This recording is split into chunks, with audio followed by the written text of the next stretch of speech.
ఎండలు అదిరిపోతున్నాయి ఇక్కడ. ఒక దిక్కేమో ఎండలు అదరగొడుతుంటే బయట మన ఆడవాళ్ళు మాత్రం అది చాలదన్నట్టు వంటగదిలో కూడా వేడిని తట్టుకుంటూ వంటలు చెయ్యాలి మళ్ళా.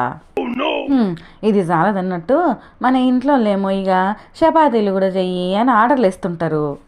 లంచ్కి రైస్ పెట్టాలా చపాతీలు చేయాలా? చపాతీ నాకు చేతుల్లో వస్తాయి, నేను చపాతీలు చెయ్య, నేను రైస్. అది సైన్మా కాబట్టి నడిచిందల్లా, కానీ ఇంట్లో గట్లా నడవదు కదా, చెయ్య కదా అప్పదాయే. ఇక సరే తీయని రొట్టెలు చెయ్యబోతేనేమో ఇక వంటగదిలో మన పరిస్థితి గిట్లుంటుంది.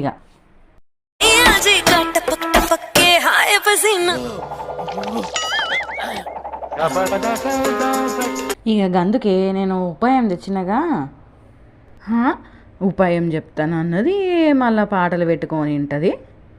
అరే అరే ఆగురల్లా, ఇది పాటలు వినేది కాదల్లా, మెడలు వేసుకునే పంక ఫ్యాన్ అన్నట్టు. మెడలు వేసుకునే పంక ఫ్యానా? ఇదేందల్లో కొత్తగా ఉన్నది. గిది మెడలు వేసుకునే పంక ఫ్యాన్ అన్నట్టు. గిది గిట్ల మనము మెడలు వేసుకొని వంట చేసినామంటే ముఖానికి చల్లగా గాలి కొడుతుంది అన్నట్టు. ఇక గీ వేడి తిప్పల నుండి బయట పడినట్టేగా నిమ్మలంగా చల్లగా వంట చేసుకోవచ్చు. అప్పుడు గీ రొట్టెలేంది బిర్యానీ చేసి పెట్టమన్నా చేసి పెడతాము.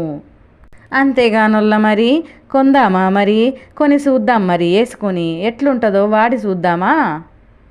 గిది మెడలో వేసుకునే పంక ఫ్యాన్ అన్నట్టు. ఇది ఒక్కసారి ఛార్జింగ్ పెడితే 20 గంటలైనా పనిచేస్తుందంట.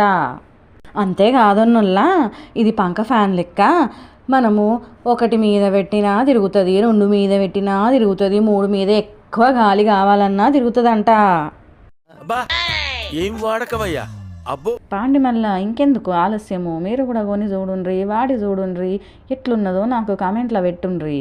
ఈ ప్రోడక్ట్ కానీ మీకు కూడా కావాలంటే డిస్క్రిప్షన్లో లింక్ పెడతానొల్లా, ఆ లింక్ ఓపెన్ చేసి ఆర్డర్ చేసి చూడుండ్రి, ఎట్లున్నదో నాకు కూడా చెప్పుండ్రి. పోయి వస్తామల్లా. Bye bye.